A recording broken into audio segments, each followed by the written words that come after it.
Hey guys, Vishwesh here. चलिए देखते हैं कल मार्केट कैसे मूव कर सकता है और कौन से स्टॉक्स है जो हम ट्रेड कर सकते हैं। बेसिकली कल हमने दो स्टॉक के बारे में बात की थी और दोनों स्टॉक बम्पर रहे। आज हम कौन से स्टॉक के बारे में बात करेंगे, देखते हैं। सबसे पहले शुरुआत करते हैं बैंक निफ्टी से। और बैंक निफ्टी की जब शुरुआत करते हैं तो एक चीज़ तो बहुत ही क्लियर है, जैसा मैंने आपके साथ में ऑलरेडी डिस्कस किया था कल के सेशन में, कि अब यहाँ पे शॉर्ट टर्म में थोड़ा सा कंसोलिडेट हो सकता है। और ये जो हाई है ये 49,000 के आसपास है। यहाँ पे अगर मिले तो मेरे हिसाब से खरीदारी करनी चाहिए। यहाँ एक आप ऐसा कह सकते हो इन्वर्टेड हैमर था। आज एक डोजी मानी जाएगी, doji back to back after such a strong candle. तो मेरे हिसाब से ये बहुत अच्छा माना जाएगा, स्पेशली तब जब यूएस मार्केट अभी 200 पॉइंट ऊपर है। डाउ फ्यूचर जिस वक्त मैं रिकॉर्ड कर रहा हूँ 4:30 बजे थर्सडे इंडियन स्टैंडर्ड टाइम, अभी 180 पॉइंट्स अप है डाउ। यहाँ पे आप ऐसा मान के चलो कि डाउ का अगला लेवल 38,500 के आसपास हो सकता है। तो 200-300 पॉइंट की और अपसाइड है। अब ऐसे सिनारियो में हमारे यहाँ बहुत बड़ी डाउनसाइड नहीं है। अब आज बैंक निफ्टी नहीं चलने के 3-4 रीज़न हैं। पहला रीज़न ये था कि कल फेड का जो पॉलिसी मीट था वो काफ़ी अच्छा माना जाएगा, बिकॉज बाय एंड लार्ज उन्होंने ऐसा कहा कि भैया हम अभी रेट कट नहीं कर रहे हैं, लेकिन ऐसा भी नहीं है कि हम डेफिनेटली रेट कट नहीं करेंगे, हम करेंगे। We are very much sure we want to do it, but अभी फ़िलहाल के लिए थोड़ा सा हमारे लिए डिफ़िकल्ट होगा। तो उसकी वजह से बैंक निफ्टी ओपनिंग तो ठीक ठाक हुई, बट मेरे हिसाब से साइडवेज हो गया। अब उसका सेकंड रीज़न क्या था? सेकंड रीज़न था Kotak bank. Let me open a Kotak bank chart.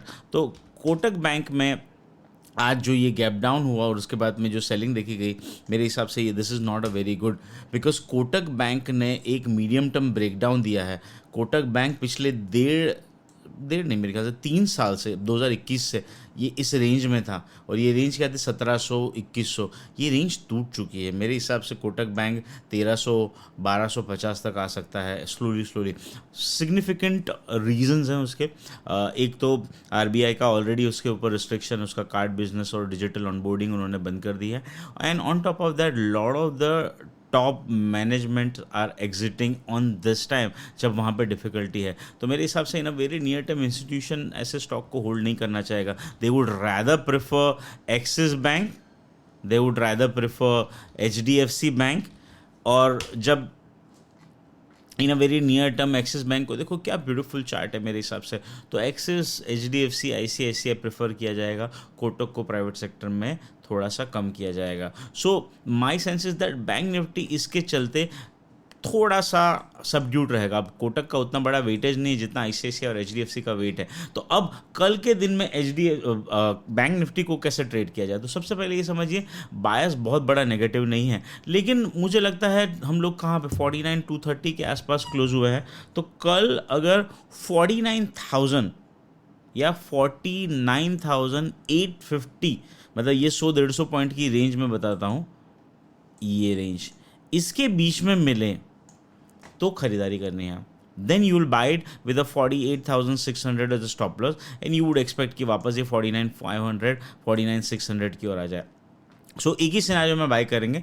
कल अगर नीचे मिला तो buy on decline around support which is 49,000, 48,950, 850, ये रेंज के अंदर में आप बाय करोगे। ठीक है, बाय अबो नहीं करना है, सेल बिलो नहीं करना है।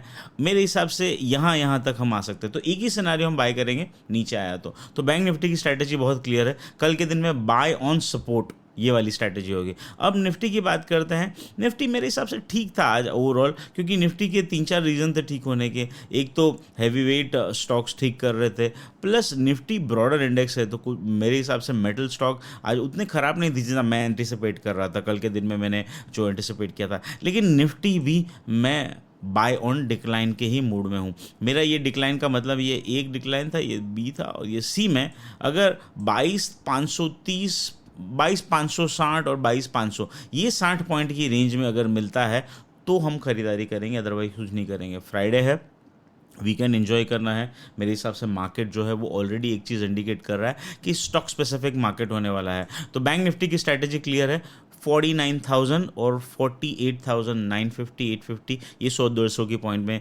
रेंज में बाय करना है। 48,600 का स्टॉप लॉस रखेंगे। निफ्टी 22,550 22,500 की रेंज में बाय करना है। ठीक है, अब बात करते हैं कुछ स्टॉक्स की जो मेरे हिसाब से डिस्कशन के पॉइंट ऑफ व्यू से इंपॉर्टेंट होता है। पहले तो हम डिस्कस करते हैं ट्रेंड के बारे में गाइज। ये कंसिस्टेंटली मैंने आपके साथ डिस्कस किया था, मुझे लगता है कल भी ऊपर रहना चाहिए, 4800 की ओर जाना चाहिए। अब इसमें स्टॉप लॉस आप कैसे रखोगे वो थोड़ा सा बहुत ट्रिकी हो गया है। आज के हिसाब से जो मूवमेंट आई है 4570 का आपका स्टॉप लॉस होना चाहिए। ये एक स्टॉक अच्छा लगता है। अब कल के लिए मुझे मेटल में JSW अच्छा लगता है, सपोर्ट पे आ चुका है, 898 का क्लोज है, मुझे लगता है 883 के स्टॉप लॉस के साथ में JSW स्टील में खरीदारी कर सकते हैं। कल मैंने दो स्टॉक के बारे में बात की थी तो जो बहुत ब्यूटीफुल चले, एक था PFC और दूसरा REC, तो दोनों बहुत अच्छा चल सकता है। अब मुझे लगता है टुमारो के सेशन के पॉइंट ऑफ व्यू से REC PFC छोड़ देना चाहिए। दो स्टॉक मेरे गलत हो गए थे, मैंने आपको BPCL और HPCL के बारे में कहा था, मुझे ऐसा लगा था कि OMCs में सेलिंग आएगी, लेकिन वो उल्टे हो गए। तो मेरे हिसाब से OMC को मैं अभी बाय नहीं करूँगा, मैं वेट करूँगा। तो मेरे हिसाब से कल के पॉइंट ऑफ व्यू से मैं दो ही स्टॉक बाय करना चाहूँगा, एक JSW स्टील और दूसरा जो मैंने आपके साथ में डिस्कस किया ट्रेंड। तो ये दो स्टॉक मेरे बाय रडार में होंगे। अब अदर देन दैट मैं बहुत ज़्यादा करने के मूड में नहीं हूँ। ओवरऑल अच्छा वीक जा रहा है। अब काफ़ी सारे लोग एक स्टॉक के बारे में मुझे बहुत सारा पूछ रहे हैं और मैं भूल गया था कल के सेशन में डिस्कशन करना, वो है ABFRL। गाइस मेरी अभी भी लॉन्ग पोजीशन है, हमारे ऐप के ऊपर भी हम लोग लॉन्ग है, स्टॉक चल नहीं रहा है, मेरा पोजीशन भी लॉस में है, अनफेवर है।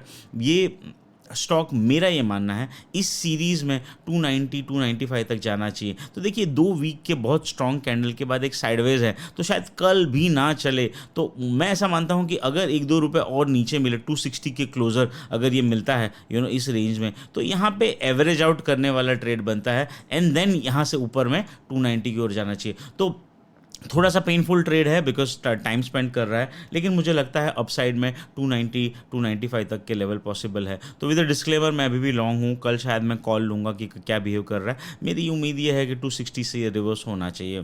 तो गाइज ये था आज का market analysis. Let me know इन कमेंट्स के और आप क्या सीखना चाहोगे। मेरी ओर से एक वीडियो पेंडिंग है जो मैं वीकेंड में कोशिश करूँगा बनाने के लिए, which is around the options. और जिन ने नहीं देखा है, मैंने ऑप्शंस के ऊपर एक बहुत बढ़िया एनालिसिस ऑलरेडी अपलोड किया है 2 या 3 साल पहले, आप देख सकते हो, अभी भी उतना ही रिलेवेंट है।